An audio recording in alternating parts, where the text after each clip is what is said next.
Exames de sangue, mais especificamente hemograma, ele pode te falar muito sobre como está a sua saúde. Eu estou aqui estudando e vou aproveitar para explicar uma coisinha para vocês.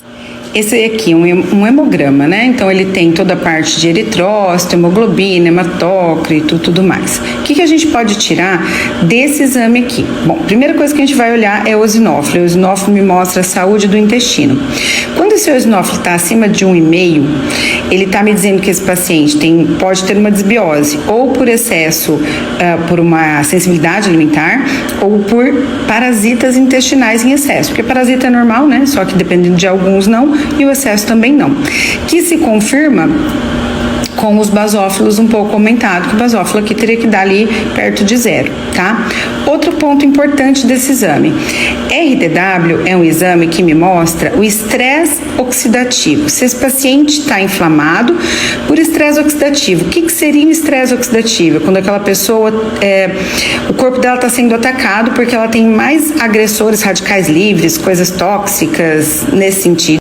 E aí a defesa de radicais livres dessa pessoa, então provavelmente algumas vitaminas antioxidantes dela estão baixas, estão fazendo com que essa oxidação, essa inflamaçãozinha aconteça aqui. Então o hemograma fala muito disso para nós. Por exemplo, a hemoglobina dessa pessoa tá boa, tá? 14,5, e o hematócrito ele tem que ser 3 vezes a hemoglobina, né? Então aqui eu tenho um hematócrito abaixo do que seria o ideal para a hemoglobina dessa pessoa, o que me mostra que ela está desidratada.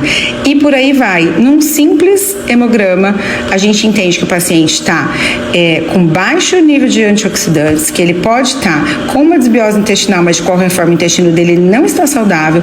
A gente entende que ele está levemente inflamado e que ele está desidratado. Olha que interessante.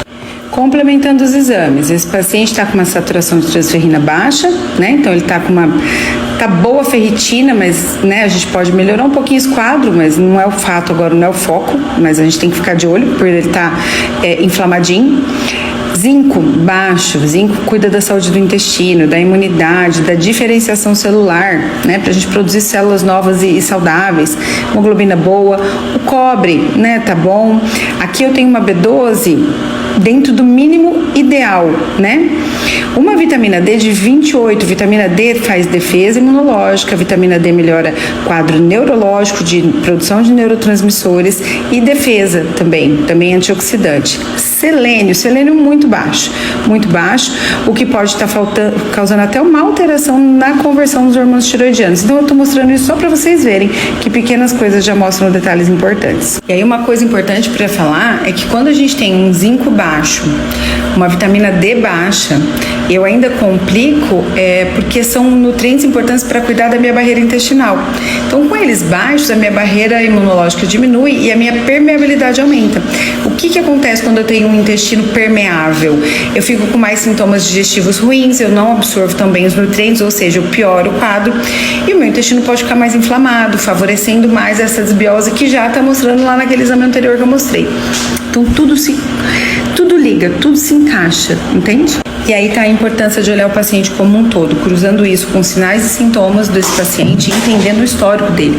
Se os sintomas que esse paciente está apresentando começou quando, né? Porque se acontece só no pré-menstrual, só no pós-menstrual, se iniciou depois da menopausa. Você entende? Tem que ser um quadro geral, tem que ser uma avaliação realmente integrativa do paciente como um todo em todo o seu histórico. É sobre isso, é com isso que eu trabalho.